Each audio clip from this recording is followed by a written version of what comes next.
ఇక డీటెయిల్ చూస్తే టీడీపీ అధినేత చంద్రబాబు జనసేన అధినేత పవన్ కళ్యాణ్తో భేటీ అయ్యారు. హైదరాబాద్లోని పవన్ కళ్యాణ్ నివాసానికి వెళ్లిన చంద్రబాబు ఆయనతో 2.5 గంటల పాటు చర్చించారు. ఏపీ ఎన్నికల షెడ్యూల్ ముందస్తుగానే వెలువడుతూ ఉందంటూ ప్రచారం జరుగుతున్న తరుణంలో ఏపీ ఎన్నికల సన్నద్ధత, సీట్ల సర్దుబాటు, ఉమ్మడి మేనిఫెస్టోపై ఇరువురు నేతలు చర్చించారు. అలాగే ఉభయ పార్టీల మధ్య పొత్తు బలోపేతం, ఎన్నికల వ్యూహరచనపై డిస్కషన్ చేశారు. చంద్రబాబు పవన్ కళ్యాణ్ మధ్య చర్చలు సంతృప్తికరంగా సాగినట్లు నాదెండ్ల మనోహర్ వెల్లడించారు. భవిష్యత్తు కార్యాచరణతో పాటు ప్రత్యేకంగా యాక్షన్ ప్లాన్ ప్రణాళిక గురించి మాట్లాడుతున్నారని తెలిపారు. వైసీపీ విముక్త ఆంధ్రప్రదేశ్ను ఎలా సాధించాలనే దానిపై చర్చలు సాగాయన్న ఆయన ఇరు పార్టీల అధినేతల భేటీలో జరిగిన ఇతర అంశాలపై ఏపీలో మాట్లాడతామని పేర్కొన్నారు.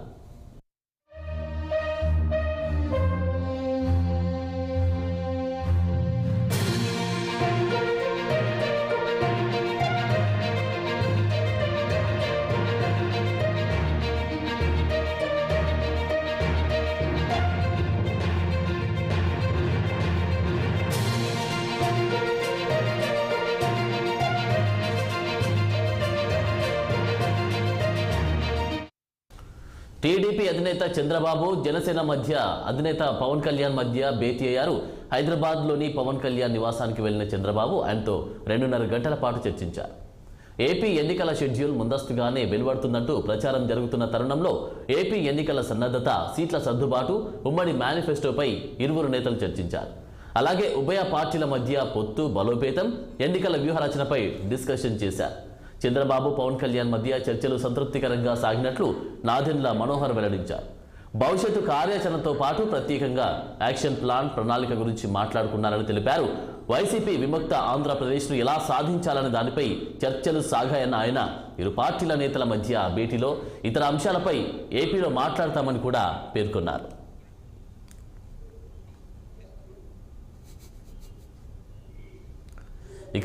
మరింత సమాచారం మా ప్రతినిధి కృష్ణ అందిస్తారు. కృష్ణ, నిన్న రాత్రి చంద్రబాబు నాయుడు, తెలుగుదేశం అధినేత చంద్రబాబు నాయుడు జనసేన అధినేత పవన్ కళ్యాణ్ ఇంటికి వెళ్ళి వారితో ఒక కలయిక అయితే నిన్న చూసాము.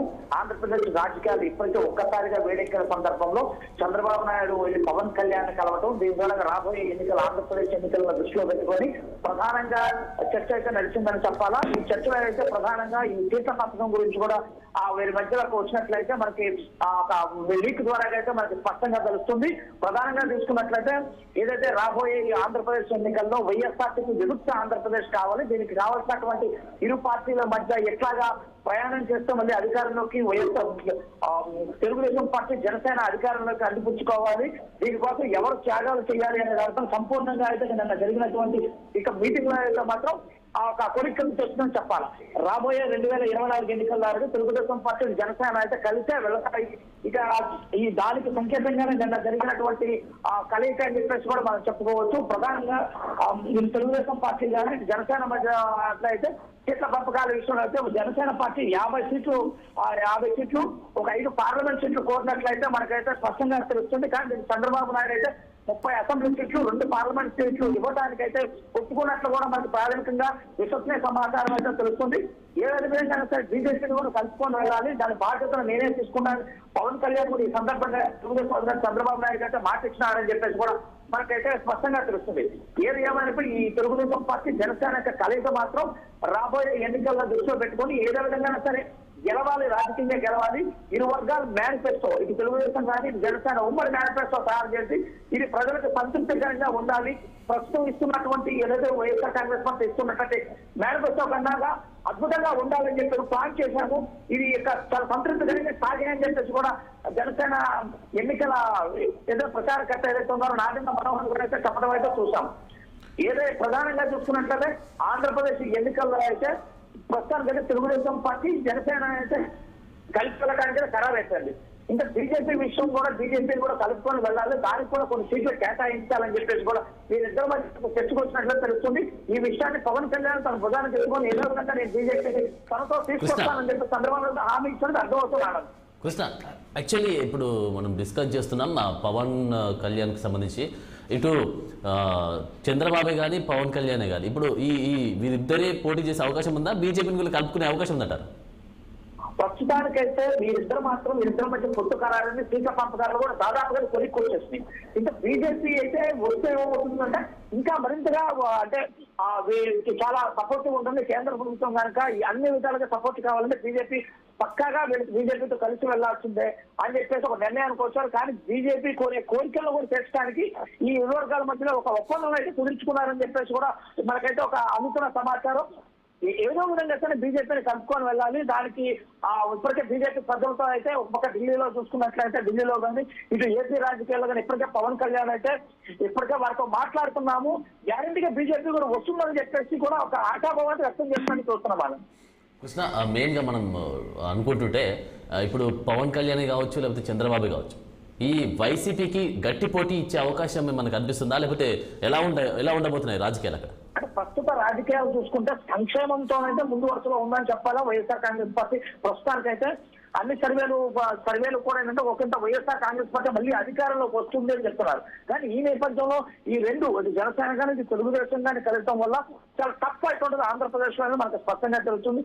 దీంతో పాటు బీజేపీ కూడా కలిస్తే బీజేపీ కొంచెం ఇంకా బలం అయితే ఇంకా చేకూరుతుంది, ఈజీగా అధికారంలోకి రావచ్చు అని చెప్పేసి కూడా మనకు తెలుస్తుంది.